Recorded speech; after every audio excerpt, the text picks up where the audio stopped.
Senate's to-do list this week is extensive. The biggest issues on their plate now: the impeachment trial of former President Trump and negotiating and writing massive pandemic relief legislation. The House is also working on COVID relief legislation. Democrats divided over whether to include an increase to the minimum wage. President Biden doesn't think the progressive proposal will make it into the final package.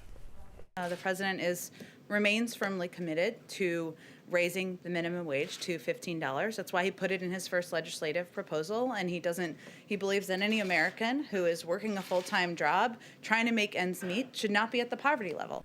Another sticking point: stimulus checks, with moderates pushing for a lower income threshold. Congressional Democrats do agree on a tax credit to give some families at least $3,000 per child.